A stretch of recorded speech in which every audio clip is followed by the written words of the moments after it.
welcome to my first ever ramblings video. Today I want to talk about Death Strike versus Manticore. Now both vehicles are very good at what they do. Now Death Strike, it has a very large blast with ignores cover, apocalyptic blast, strength 10, AP1, you know, all the regular stuff that you'd want to look for in a weapon. But you can't guarantee when it will fire, and you'll only get it firing once. So for example, first turn it will never fire. So let's start off with straight away second turn, and say you're lucky, it hasn't been shot at, it stayed still, so therefore turn 2 comes along and it will fire on a 5+. So you roll dice, it's not firing. So you wade through turn 3, hope to God that it hasn't been hit, that it hasn't moved. So turn 3 comes along, and if it hasn't been hit or moved, then it will hit on 4+. It will fire off this turn. But that's 3 turns that you've got to wade through and hope that it doesn't get hit. Otherwise, like that, you'll have to roll a 6 for it to fire. And what you'll get is an apocalyptic blast. So just so you can see it better,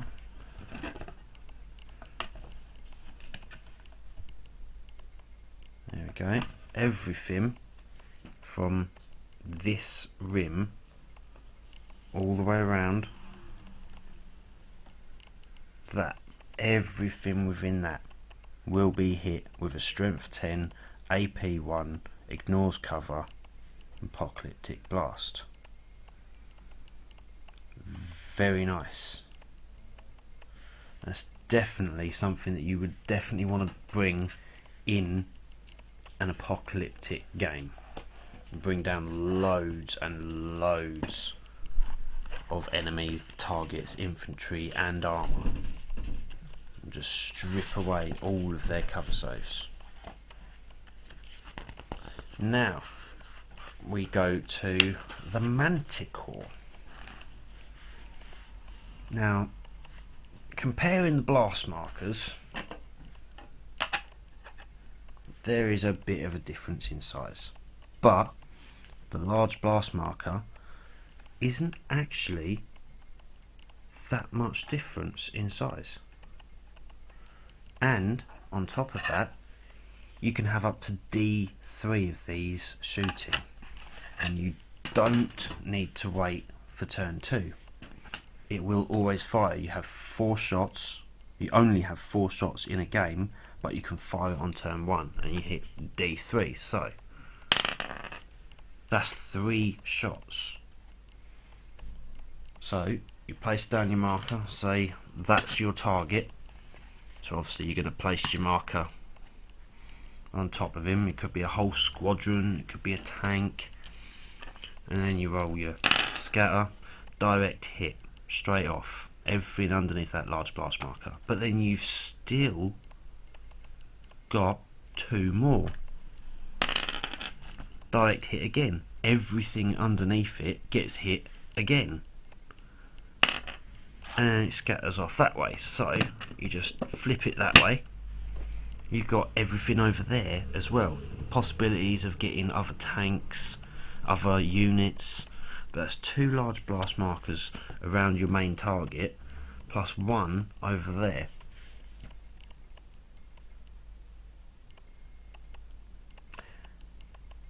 Now most people are saying, yeah, but it's only AP4.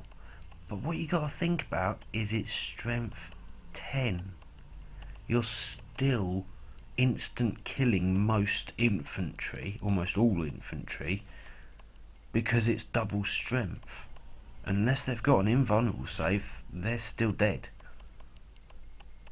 I mean, strength 10, one shot, and you can do this 4 times, and you don't have to wait for it to fire.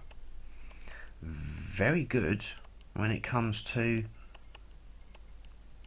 bringing down the enemy, because you get them large blasts. I mean, that's first shot. So let's say I went 4 turns without it being destroyed. Second shot, I get 3 blast markers again. Third shot, another 3 blast markers. Fourth, 1 blast marker. But you think the amount of damage I've just done in that one game? That's 10 large blast markers focused on whatever target I want to put them on.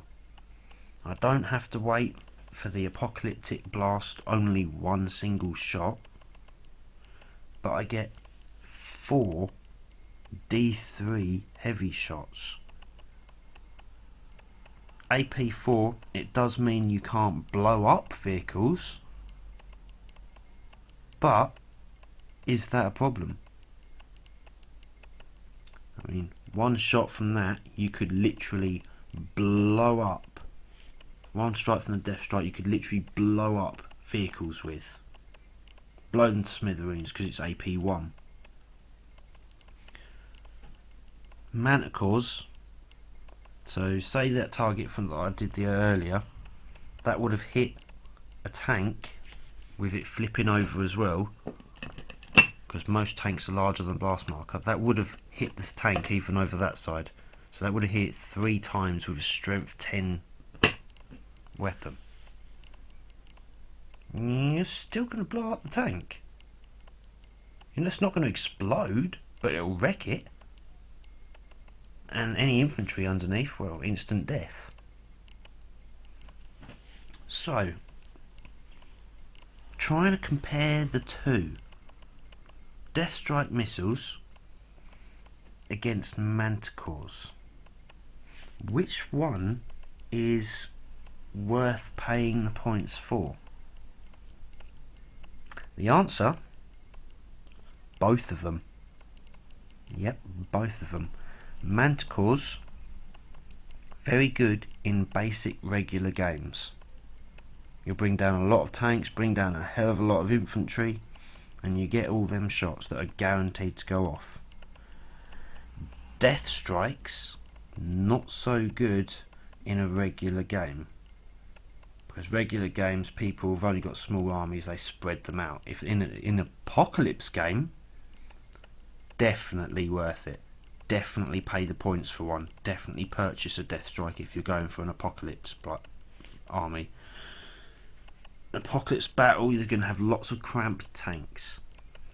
Chances are you're going to make a few tanks explode, and then spread that explode distance out and take even more models out, if they haven't died from the first original apocalypse strike. So yeah, I'm definitely wavering on the side of manticores for regular games and death strikes for apocalyptic games. It's a very tough one to pick between the two, because they are both very good at what they do. Long distance bombardment. I mean, the death strike has infinite range, and the manticore, well, that's like 120 inch range. There ain't no board that's going to not fire that far.